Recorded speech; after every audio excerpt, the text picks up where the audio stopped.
Good evening everyone, welcome to my YouTube channel lawful लिंगो।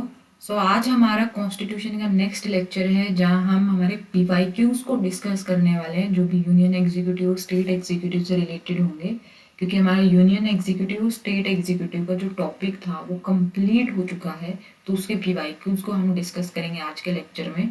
तो मुझे उम्मीद है कि ये तरीका आपको पसंद आ रहा है कि हम हर टॉपिक के साथ पीवाईक्यूज को डिस्कस कर रहे हैं और आपको चीज़ें बहुत अच्छे से क्लियर हो रही हैं और जो आपको लेक्चर्स प्रोवाइड किए जा रहे हैं वो आपको अच्छे से समझ में आ रहे हैं। तो अगर कहीं भी किसी भी टॉपिक में आपका कोई डाउट बचता है तो प्लीज़ में ज़रूर कमेंट करना ताकि आपके सारे कंसेप्ट अच्छे से क्लियर हो सकें। उसके अलावा किसी भी बच्चे को अगर इस बैच के जूरिस्प्रूडेंस के नोट्स परचेज करने हैं तो वो हमें ईमेल कर सकता है। ईमेल आपको इस वीडियो के पिन कमेंट पर पता चल जाएगा और नोट्स की फीस भी वहीं से आपको पता चल जाएगी। इसके साथ साथ अगर आपको पीवाईक्यूज और मॉक टेस्ट परचेज करने हैं तो वो भी आपको, उनकी फीस भी आपको पिन कमेंट पर पता चल जाएगी, आप वहाँ से चेकआउट कर सकते हैं। ठीक है, तो मुझे उम्मीद है कि सारी चीज़ें आपको पसंद आ रही हैं। तो आप सारी हमारे साथ ये पूरा बैच आपको ज्वाइन करना है ताकि आपका जो यूजीसी नेट जो जून 2025 का टारगेट है जेआरएफ क्लियर करने का वो पूरा हो सके। और हम कोशिश करें कि हर चीज़ आपको बहुत अच्छे से समझ में आए, आपके अकॉर्डिंग ना ज़्यादा लेंथी लेक्चर्स हो और ना ही मतलब आपको ज़्यादा मतलब ऐसा टाइम वेस्ट हो। तो चीज़ों का हम थोड़ा सा ऐसा कंसिडर करें, सारी चीज़ें आपके अकॉर्डिंग ही हो। ठीक है, जितना पॉसिबल हो पाता है हम उसी के अकॉर्डिंग चेंजेस कर रहे हैं। ठीक है, तो हमारा आज का जो लेक्चर है, आज हम पीवाईक्यूज डिस्कस करेंगे। तो चलिए शुरू करते हैं हमारे आज के लेक्चर को। थोड़ा आराम से बोलूँगी क्योंकि सुबह 4:45 मैं ये लेक्चर रिकॉर्ड कर रही हूँ, इतना ज़्यादा नहीं बोल पाऊँगी। ठीक है, तो बात करते हैं हमारे पहले क्वेश्चन के बारे में। ये तो हमारा लेजिस्लेचर से रिलेटेड क्वेश्चन है। दूसरा क्वेश्चन हमारा वाइस प्रेसिडेंट पे है, तो दूसरे क्वेश्चन को देखते हैं। वाइस प्रेसिडेंट ऑफ इंडिया, ये कहता है vice president of India on expiry of his term, मतलब कब अपने मतलब उसका टर्म एक्सपायर होने के बाद ये पूछ रहा है कि कब वो अपना ऑफिस खाली करेगा। वेकेट्स हिज ऑफिस, तभी खाली कर देगा। Gets a mandatory extension of 2 month, 2 महीने का एक्सटेंशन मिलेगा उसको। तीसरा, continue to hold office until the successor enters upon office, office continue करेगा जब तक जो सक्सेसर है उसके ऑफिस में एंटर नहीं कर लेता। उसके अलावा इफेक्ट ही सक्सेसर बिफोर रेलिक्विशिंग ऑफिस, ये कह रहा है कि जब तक जो उसका सक्सेसर है उसके आने से पहले मतलब जो भी चीज़ें हैं उनको कंप्लीट करेगा। ये बात कर रहा है। तो ये हमारे वाइस प्रेसिडेंट से रिलेटेड एक बात मैंने आपको बताई थी कि जो हमारे वाइस प्रेसिडेंट है, आर्टिकल 67 का क्लोज सी ये कहता है, कौन सा? आर्टिकल 67, जहाँ टर्म ऑफ ऑफिस की बात की गई है, term of office of vice president, याद है? इसका क्लोज सी ये कहता है कि 5 साल के एक्सपायर होने के बाद भी वाइस प्रेसिडेंट तब तक अपना ऑफिस होल्ड करेगा जब तक उनका सक्सेसर ऑफिस ज्वाइन नहीं कर लेता। यानी कि जो सी पॉइंट है वो इसका करेक्ट आंसर है। ठीक है, तो इस तरीके के क्वेश्चंस आपको एग्जाम में देखने को मिलते हैं। तो आपको हर चीज़ को बहुत अच्छे से ध्यान में रखना है। और जब मैंने वाइस प्रेसिडेंट आपको पढ़ाया था तो मैंने आपको बताया था कि ये पॉइंट्स एग्जाम में पूछे जाते हैं। ठीक है, जो जो चीज़ें एग्जाम में पूछी जा चुकी हैं या आगे आने वाले टाइम के लिए इम्पोर्टेंट है, मैंने हर चीज़ पे जोर दिया है वहाँ पे। ठीक है, तो हर चीज़ पे बोला है वहाँ पे कि ये चीज़ इम्पोर्टेंट है, यहाँ पे ध्यान रखना। तो ये हमारा आर्टिकल 67 क्लोज सी बात करता है। और वाइस प्रेसिडेंट के आर्टिकल्स को आप कैसे याद रख सकते हो, इसकी ट्रिक भी मैंने आपको बताई है। तो जिसने भी वाइस प्रेसिडेंट से रिलेटेड हमारे दोनों लेक्चर्स नहीं देखे हैं, जाकर वो लेक्चर ज़रूर देख लेना। ठीक है, अब हम बात करते हैं हमारे अगले क्वेश्चन के बारे में। हमारा थर्ड क्वेश्चन है that which of the following statement are true under the constitution of India. Statement wise question दे रखा है, पूछ रहा कौन सा जो स्टेटमेंट है इनमें से सही है। कह रहा है जो आर्टिकल 61 है ये डील करता है with the procedure of for impeachment of the president. सही बात है, आर्टिकल 61 में क्या दिया गया है, हमारे प्रेसिडेंट का जो इम्पीचमेंट यानी महाभियोग चलाने का प्रोसीजर दिया गया है कि कैसे हम प्रेसिडेंट को उनके ऑफिस से निकाल सकते हैं, उसका पूरा प्रोसीजर दिया गया है। तो आर्टिकल 61 तो ठीक है। तो इस तरीके से भी क्वेश्चन आते हैं भाई, कौन से आर्टिकल में किस तरीके की बात की गई है, ये स्टेटमेंट ठीक है या नहीं ये बताना। ठीक है, पहला स्टेटमेंट हमारा ठीक है, तो जहाँ पर ए ऑप्शन नहीं है पहले तो उसको काट दो। पहले में ए बी सी है, दूसरे में बी एंड सी है तो ये कट गया, तीसरे में ए एंड सी है, ये है ए सी डी, इसमें भी ए है। तो दूसरा ऑप्शन देखते हैं, ये कह रहा है कि article 142 provides that law declared by the supreme court shall be binding on all courts. वैसे तो ये सुप्रीम कोर्ट के अंदर आएगा ये आर्टिकल, लेकिन आपको इतना तो पता ही होना चाहिए कि ये बात आर्टिकल 142 में नहीं 141 में बात की गई है, कि जो सुप्रीम कोर्ट क्या है, जो भी लॉ डिक्लेयर करेगा वो देश के हर कोर्ट पे बाइंडिंग होगा। ठीक है, except only on the supreme court. Supreme court अपने डिसीजन से बाउंड नहीं होता, ये आर्टिकल 141 कहता है, लेकिन सुप्रीम कोर्ट के डिसीजन से हर कोर्ट बाउंड होगा। तो जहां पर बी ऑप्शन दे रखा है, क्योंकि यहाँ आर्टिकल 142 कह रखा है तो ये तो बात है ही गलत, 141 में ये बात बोली है, तो जहाँ बी ऑप्शन दे रखा है वो काट दो। पहले में दे रखा है ए बी सी, ये कट गया, दूसरे में ए सी दे रखा है, चौथे में दे रखा है ए सी डी। अब सारा खेल बचा है डी ऑप्शन पे। देखो दोनों में ना सी ऑप्शन सेम है, तो मतलब सी ऑप्शन तो ठीक है। क्या कह रहा है सी ऑप्शन, देखो 122 जो आर्टिकल है ये कह रहा है shall not inquire into proceedings of parliament, कि पार्लियामेंट में जो भी प्रोसीडिंग चलेगी उसमें कोई भी किसी तरह की इंक्वायरी नहीं हो सकती, इसके बारे में आर्टिकल 122 कह रहा है। ये बात ठीक है। ठीक है, अभी तक हमने ये आर्टिकल पढ़ा नहीं है बट ठीक है ये बात। आर्टिकल 163 क्या कह रहा है, आर्टिकल 163 बात कर रहा है डी पॉइंट के अकॉर्डिंग, ये बात कर रहा है deals with the extent of executive power of the state. Article जो 163 है वो डील करता है कि जो एग्जीक्यूटिव पावर है स्टेट की उसका एक्सटेंट क्या है। ये मेरे को चेक करना पड़ेगा, मेरे ख्याल से हमने कल के लेक्चर में पढ़ा नहीं ना 163, बट 163 में तो ये बात नहीं कहना, 163 में तो काउंसिल ऑफ मिनिस्टर की बात है ना। ये extent of executive power of state मेरे ख्याल से 161 भी नहीं है, पार्डनिंग पावर 162 मिलेगा, है ना। 163 में तो हमारे काउंसिल ऑफ मिनिस्टर है भाई स्टेट का, है ना। तो ये हमारा डी पॉइंट भी यहाँ से गलत हो जाता है, तो डी भी हमारा ऑप्शन गलत है, तो हमारा सी पॉइंट बचता है, ऑप्शन करेक्ट बचता है, यानी ए और सी जो वो करेक्ट ऑप्शन है आपका। ठीक है, तो इस तरीके से आपको ध्यान से चीज़ों को पढ़ना है कि कौन से आर्टिकल में क्या बात हुई है, वहीं से आपका ये क्वेश्चन सोल्व होगा। तो किस तरीके के क्वेश्चन पूछे जा रहे हैं आपको यहीं से पता चल जाएगा। ठीक है, इस तरीके से अपनी तैयारी करनी है आपने। अब हम नेक्स्ट क्वेश्चन की बात करेंगे। नेक्स्ट क्वेश्चन है हमारा मैच ऑफ द फॉलोइंग का क्वेश्चन है, तो गवर्नर से रिलेटेड आर्टिकल्स हैं भाई। गवर्नर का जो आर्टिकल से को कैसे आप याद रख सकते हो, मैंने आपको ट्रिक बताई थी, याद है। राजा का नाक योगा से साफ, याद है, ये ट्रिक बताई थी मैंने। इनसे आपको गवर्नर के सारे आर्टिकल याद हो सकते हैं। कल का लेक्चर ही था जहां मैंने ये सारी चीजें बताई थी, तो जिसने कल वाला लेक्चर नहीं देखा है तो जाके पहले वो लेक्चर देख लेना ताकि आपका ये क्वेश्चन सोल्व हो सके। ठीक है, तो आर्टिकल देखते हैं क्या क्या दे रखा है। आर्टिकल 153 दे रखा है, 154, 155, 156, सारे आसपास के आर्टिकल दे रखे हैं कंफ्यूज करने के लिए। ठीक है, तो देखो 153 में तो बात कर रखी है जो गवर्नर होंगे स्टेट की उसके बारे में, यानी गवर्नर ऑफ स्टेट्स के बारे में बात की है, तो ए का सेकंड ऑप्शन होना चाहिए। ठीक है, 154 में बात की गई है एग्जीक्यूटिव पावर ऑफ स्टेट के बारे में, तो इसका होना चाहिए हमारा ये ऑप्शन।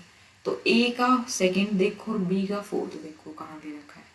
पहले तो देखो ए का सेकंड इसमें दे रखा है, ए का सेकंड इसमें है, ए थर्ड फोर्थ, तो ये दोनों तो हमारे कटी गए।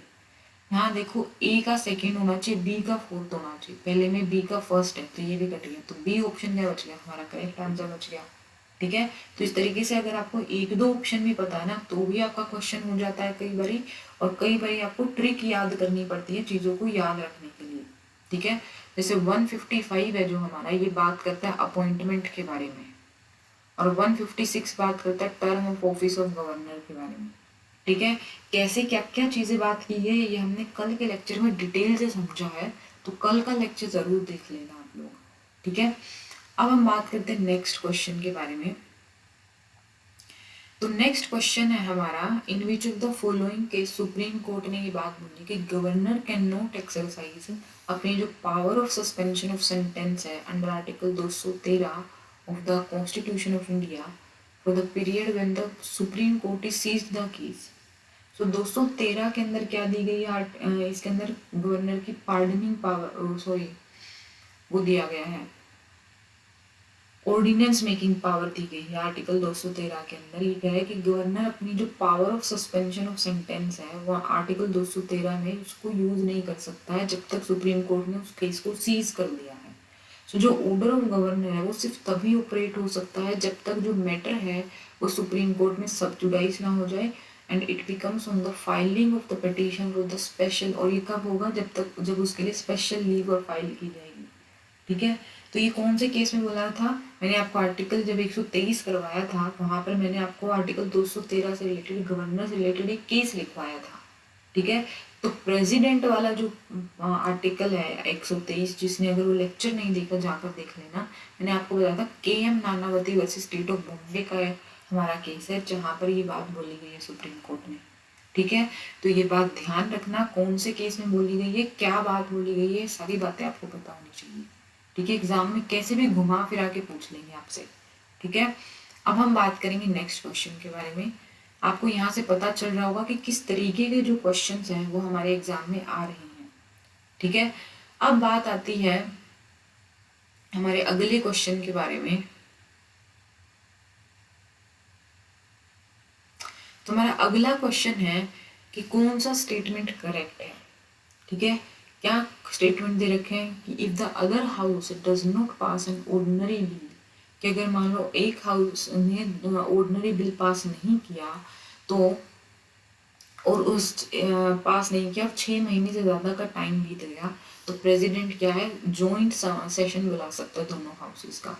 ये बात ठीक है, ये हम बात पढ़ चुके हैं प्रेसिडेंट की कि कब कब वो जॉइंट मीटिंग बुला सकते हैं। ठीक है, तो पहला ऑप्शन हमारा ठीक है, तो जहाँ ए ऑप्शन नहीं है वो काट दो। पहले में ए दे रखा है ABC, दूसरे में भी ACD, चौथे में भी ACD। देखो बड़े शाने हैं, सब में इनको पता है, पहला ऑप्शन सबको पता होगा ए ठीक है, तो ए सब में दे दिया। इसलिए ये इस तरह के क्वेश्चंस भी, ऑप्शंस भी दिए जाता है आपको कंफ्यूज करने के लिए, तो आपको ध्यान रखना है। अब हम बात करते हैं आगे दूसरे ऑप्शन के बारे में। बी पॉइंट क्या कहता है कि जो जॉइंट सीटिंग होगी ना, जॉइंट सेशन होगा दोनों हाउसेस का, उसमें new amendment can be proposed in the bill with the permission of the presiding officer. कि जॉइंट सेशन में क्या है, बिल के अंदर नई अमेंडमेंट के बारे में बात की, साथ नया अमेंडमेंट जो है वो प्रपोज किया जा सकता है प्रिजाइडिंग ऑफिसर के, यानी जो स्पीकर है लोकसभा की, उसकी परमिशन के साथ। ऐसा तो हो नहीं सकता। ठीक है, क्योंकि जॉइंट सेशन में क्या है, आप अमेंडमेंट जो बिल आते हैं वो जॉइंट सेशन में डिस्कशन नहीं होते, अलग अलग दोनों हाउसेज में डिस्कशन होते हैं। तो बी पॉइंट हमारा गलत है। एक सेकेंड,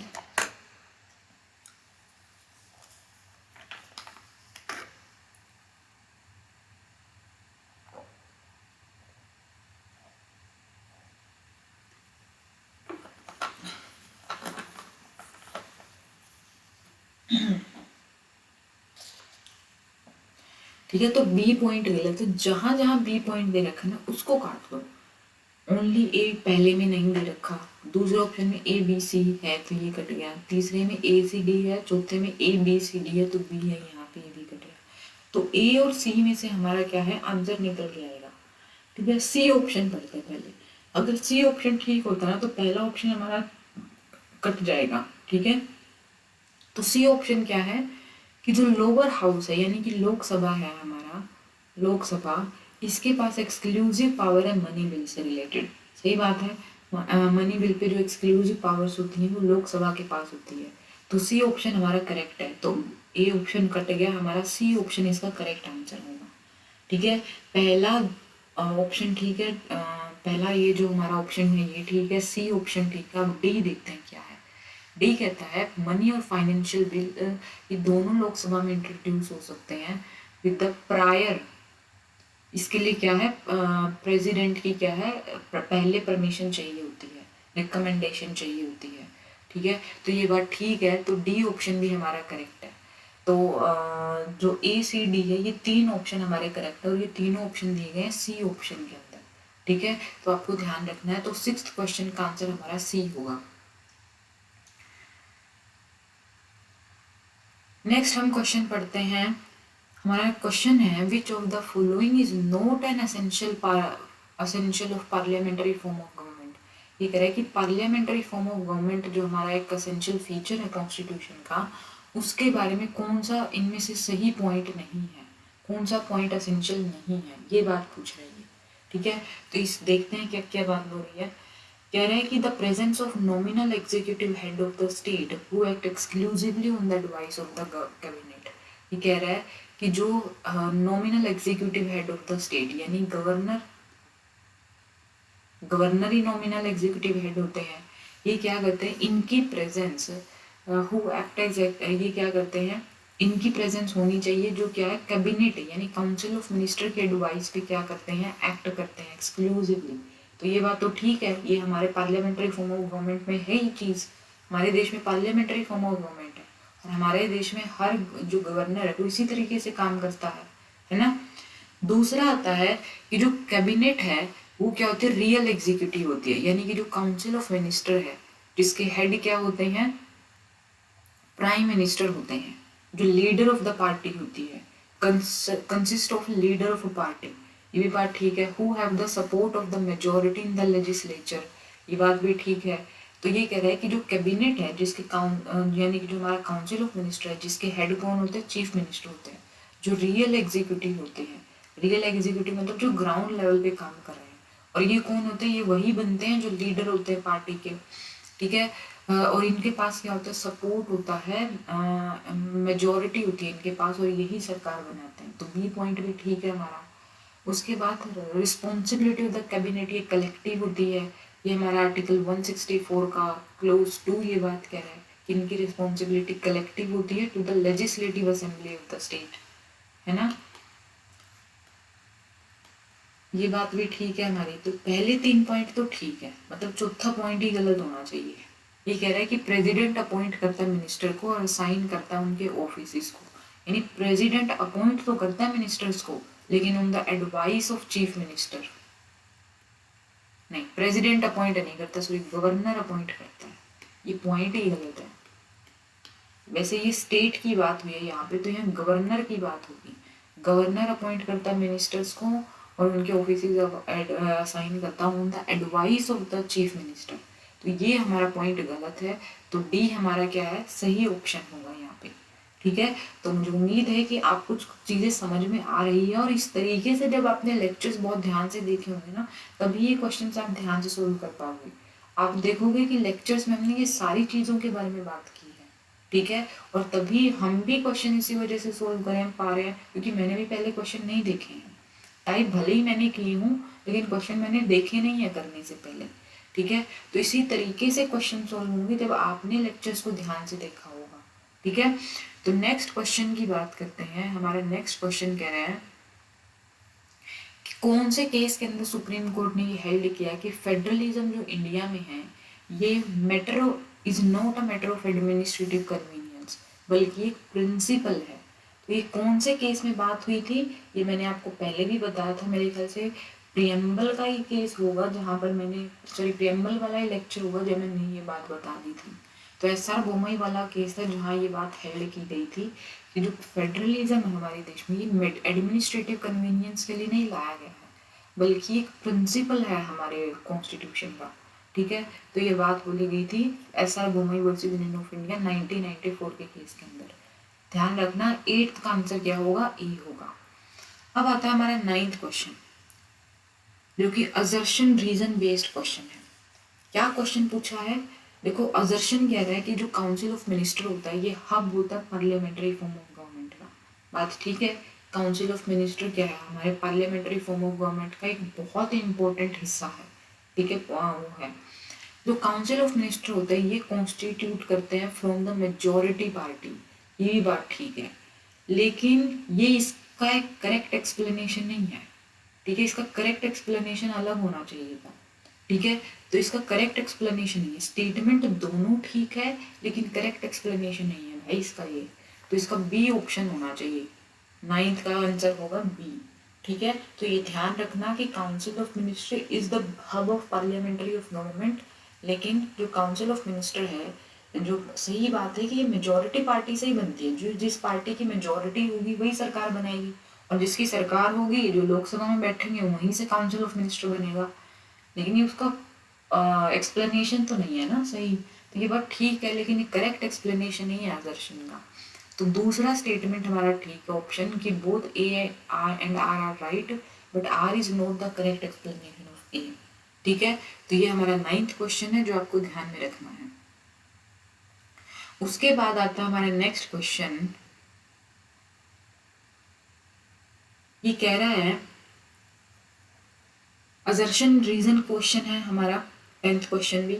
ये कह रहा है कि अंडर द इंडियन कॉन्स्टिट्यूशन एक अमेंडमेंट बिल पास किया जाता है बोथ हाउसेज ऑफ पार्लियामेंट द्वारा, दोनों houses of parliament amendment bill को पास करते हैं। और इसमें अमेंडमेंट बिल में जॉइंट सेशन नहीं होता है, इसके लिए आपको क्या है अलग से दोनों हाउसेज में पास किया जाता है अमेंडमेंट बिल, ठीक है। By required majority shall be presented to the president, जितनी भी मेजोरिटी की ज़रूरत होती है वो प्रेसिडेंट के सामने प्रेजेंट की जाएगी। हु शैल, जो अपनी एसेंट देंगे उस अमेंडमेंट बिल को, और उसके बाद जो कॉन्स्टिट्यूशन है वो क्या है अमेंड हो जाएगा, ठीक है। ये बात ठीक है, तो असर्शन हमारा ठीक है। दूसरा, यहाँ पर जो प्रेसिडेंट है वो बाउंड होते हैं अपनी एसेंट देने के लिए टू द बिल, जो भी कॉन्स्टिट्यूशन अमेंडमेंट बिल आता है उस पर प्रेसिडेंट बाउंड होते हैं अपनी क्या देने में, एसेंट देने पे। वहाँ पे कोई भी किसी भी तरह की कॉन्स्टिट्यूशन अमेंडमेंट बिल में मैंने बताया किसी तरह की वीटो पावर वो एक्सरसाइज नहीं कर सकते, वहाँ पर वो क्या है बाउंड है अपनी एसेंट देने के लिए। तो दोनों बातें ठीक है और रीजन भी सही दिया गया है, ठीक है। तो हमारा 10th का ए ऑप्शन होगा कि both A and R are right and R is the correct explanation of A, ठीक है। तो ये हमारे, क्योंकि देखो यहाँ एसेंट की बात हुई है कि प्रेसिडेंट के पास वो बिल जाएगा मेजोरिटी से पास होने के बाद, और प्रेसिडेंट क्या है अपनी एसेंट देंगे। अब जो ये एसेंट की बात है ये क्या है उनके लिए बाउंड है ये एसेंट देना, तो उसी के बारे में बात हुई है ना, तो करेक्ट एक्सप्लेनेशन भी है। तो 10th का ऑप्शन क्या होगा हमारा ए होगा, ठीक है। इस तरीके से आपको ध्यान रखना है। नेक्स्ट हम क्वेश्चन की बात करें तो हमारा नेक्स्ट क्वेश्चन आएगा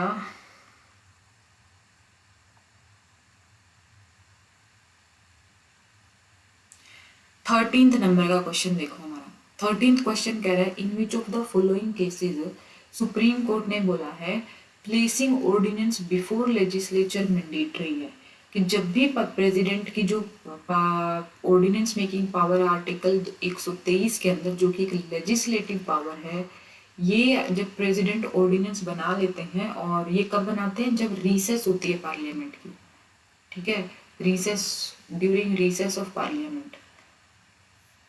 तो जब पार्लियामेंट क्या है अपने रीसेस से वापस आती है, अपनी छुट्टियों से वापस आती है, तो लेजिस्लेचर के सामने यानी पार्लियामेंट के सामने वो ऑर्डिनेंस रखना कंपलसरी होता है, ठीक है। और अगर क्या है रीप्रोमulgate किया जाता है इस ऑर्डिनेंस को तो ये फ्रॉड होता है हमारे कॉन्स्टिट्यूशन पे, ठीक है। तो ये बात हमने पढ़ी थी जब हमने ऑर्डिनेंस का टॉपिक किया था, तो ये बात बोली गई थी, याद हो तो आपको कृष्णा कुमार सिंह का एक केस बताया था मैंने, है ना। तो कृष्णा कुमार सिंह का केस देखो यहाँ कहाँ है, सी ऑप्शन देखो, Krishna Kumar Singh versus state of Bihar, उसके अंदर ये केस के अंदर है ये चीज़ हेल्ड की गई थी। तो याद रखना ऑर्डिनेंस मेकिंग पावर से रिलेटेड मैंने आई थिंक आपको 4 से 5 केसेस करवाई हैं। तो जिसने भी प्रेसिडेंट से रिलेटेड हमारे लेक्चर्स नहीं देखे हैं ना तो जाके वो लेक्चर्स देख लेना, बहुत इंपॉर्टेंट लेक्चर्स हैं, ठीक है। अब हम बात करते हैं अगले क्वेश्चन की जो कि again assertion and reason based question है। ये कह रहा है कि काउंसिल ऑफ मिनिस्टर, असर्शन कह रहा है कि काउंसिल ऑफ मिनिस्टर होल्ड करते हैं office during the pleasure of the president. ये बात ठीक है, ये बात कही गई है हमारे आर्टिकल 75 के क्लोज 2 में, याद है। उसके अलावा ये कह रहा है कि प्रेसिडेंट डिसमिस कर सकते हैं मिनिस्टर्स को अपनी डिस्क्रिशन पे, नहीं ये बात ठीक नहीं है, प्रेसिडेंट ऐसे डिसमिस नहीं कर सकते अपनी मर्जी से, ठीक है। तो ये आर गलत है हमारा, रीजन गलत है हमारा, तो इसका ऑप्शन थर्ड ही होगा फिर, A is true and R is false. 14th का आंसर क्या होगा, सी होगा। तो इस तरीके से आपको सारी चीज़ें पता होनी चाहिए, तभी आप इस तरीके के क्वेश्चंस भी सोल्व कर पाओगे। ठीक है, नेक्स्ट क्वेश्चन की बात करें। नेक्स्ट क्वेश्चन हमारा एग्जीक्यूटिव से रिलेटेड नहीं है, 16th क्वेश्चन हमारा एग्जीक्यूटिव से रिलेटेड है। तो 16th क्वेश्चन क्या कह रहा है, ये कह रहा है अजर्शन रीजन क्वेश्चन है। तो अजर्शन क्या कह रहा है, अजर्शन में स्टेटमेंट दिया कि जो प्रेसिडेंट ऑफ इंडिया होते हैं ये मेयर कॉन्स्टिट्यूशनल हेड होते हैं, ये बात ठीक है। ठीक है, रीजन क्या कह रहा है कि पार्लियामेंट्री फॉर्म ऑफ गवर्नमेंट में prime minister is the head of the government, ये बात भी ठीक है। देखो दोनों स्टेटमेंट ठीक है, लेकिन ये क्या है, यहाँ प्राइम मिनिस्टर की बात हुई है, यहाँ प्रेसिडेंट की बात हुई है, तो इसका करेक्ट एक्सप्लेनेशन तो नहीं है ना ये। तो हमारा सेकंड ऑप्शन फिर इसमें ठीक होगा। तो दोनों स्टेटमेंट अपने आप में सही है, लेकिन जो रीजन है वो करेक्ट एक्सप्लेनेशन नहीं है अजर्शन का। ठीक है, ये बात ध्यान रखना। तो हमारा 16th का आंसर होगा बी। आप ध्यान से देख रहे हैं कि कितने एग्जीक्यूटिव, हमारा जो यूनियन या स्टेट एग्जीक्यूटिव है वहां से डायरेक्ट क्वेश्चन की बजाय आपके अजर्शन रीजन बेस्ड क्वेश्चन आ रहे हैं। और अजर्शन रीजन बेस्ड क्वेश्चन या स्टेटमेंट वाइज क्वेश्चन आप हमेशा तभी कर सकते हो जब आपके कंसेप्ट बहुत अच्छे से क्लियर होंगे। और आपके कंसेप्ट तभी क्लियर होंगे जब आपने हमारे लेक्चर्स को देखा होगा, वो भी एक बार नहीं, कम से कम 2 बार। ठीक है, तो ये चीज़ें आपको ध्यान रखनी है। तो जो मैं चीज़ें आपको बता रही हूँ आपको ध्यान से सुनना है। अब हम बात करते हैं हमारे अगले पॉइंट क्वेश्चन के बारे में। ये हमारा क्वेश्चन पार्लियामेंट से रिलेटेड है, जो लेजिस्लेचर में आएगा। अगला 18th क्वेश्चन देखो, हमारा स्टेटमेंट वाइज क्वेश्चन है जो हमारा एग्जीक्यूटिव में ही आएगा। ये कह रहा है, पहला स्टेटमेंट देखो क्या कह रहा है। तो हमारा पहला स्टेटमेंट कह रहा है it is the duty of the prime minister, prime minister की ड्यूटी की बात की गई है। देखो ड्यूटीज हैं आर्टिकल 78 में प्राइम मिनिस्टर की। ठीक है, मैंने कहा था एक बार देख लेना, मैंने करवाई नहीं है, बट हाँ मैंने 1-2 ड्यूटीज थी आपको बता, 3 ड्यूटी थी जिसमें से 2 ड्यूटीज तो मैंने आपको बता ही नहीं थी। ठीक है, तो स्टेटमेंट 1 कह रहा है कि ये प्राइम मिनिस्टर की ड्यूटी है कि वो जितने भी काउंसिल ऑफ मिनिस्टर्स के डिसीजंस होंगे उनको, किससे रिलेटेड डिसीजंस, एडमिनिस्ट्रेशन से रिलेटेड, यूनियन के एडमिनिस्ट्रेशन से रिलेटेड, और जो भी लेजिस्लेशन के प्रपोजल लेकर आ रहे हो आप उनसे रिलेटेड, वो सारे डिसीजंस को वो क्या है प्रेसिडेंट से कम्युनिकेट करेंगे हमारे जो प्राइम मिनिस्टर है। ठीक है, ये प्राइम मिनिस्टर की ड्यूटी है। अब देखो काउंसिल ऑफ मिनिस्टर क्या डिसीजंस ले रहे हैं, किस तरीके का जो लॉ है, कोई भी बिल है वो प्रपोज कर रहे हैं, ये सारे जो डिसीजंस है ये काउंसिल ऑफ मिनिस्टर के हेड कौन होते हैं, प्राइम मिनिस्टर। तो वही डिस्कस करेंगे ना प्रेसिडेंट साहब से। ये तो नॉर्मल सी बात है। अगर आपने आर्टिकल 78 नहीं भी पढ़ा होगा तभी भी आपको ये बात पता होनी चाहिए। तो ये बात ठीक है, हमारी पहली स्टेटमेंट ठीक है। तो दूसरी स्टेटमेंट देखते हैं क्या है। ये कह रहा है ये प्राइम मिनिस्टर की ड्यूटी है कि वो सारी जो इंफॉर्मेशन है relating to the administration of affairs of the union या लेजिस्लेशन के प्रपोजल से रिलेटेड, ये प्रेसिडेंट जब उनको मतलब मंगवाता है, अगर मान लो प्रेसिडेंट खुद मंगवा रहा है वो इन्फॉर्मेशन कि भाई मेरे को इन सारे मैटर्स पर, चाहे यूनियन के एडमिनिस्ट्रेशन से रिलेटेड हो या कोई लेजिस्लेशन का प्रपोजल आप दे रहे हो, उससे रिलेटेड जो भी इंफॉर्मेशन है मुझे लाकर दो। अगर प्रेसिडेंट खुद मंगवा रहे हैं तो प्राइम मिनिस्टर की ड्यूटी है कि वो उनको वो इन्फॉर्मेशन दे। ठीक है, तो ये ड्यूटी भी हमारे आर्टिकल 78 में दी गई है। तो ये स्टेटमेंट भी ठीक है। तो हमारा पहला और दूसरा स्टेटमेंट दोनों ठीक है, जो कि ऑप्शन ए में ये बात बोली गई है। ठीक है, तो आर्टिकल 78 में यही ड्यूटीज प्राइम मिनिस्टर की दी गई है, और आर्टिकल 167 में यही ड्यूटीज चीफ मिनिस्टर की दी गई है। ठीक है, तो ये बात ध्यान रखना, ये सारे जो पॉइंट्स है ये आपको पता होने चाहिए। ठीक है, अब हम बात करते हैं अगले क्वेश्चन के बारे में। हमारा जो अगला क्वेश्चन है वो भी हमारा स्टेटमेंट वाइज क्वेश्चन है। तो देखते हैं क्या है।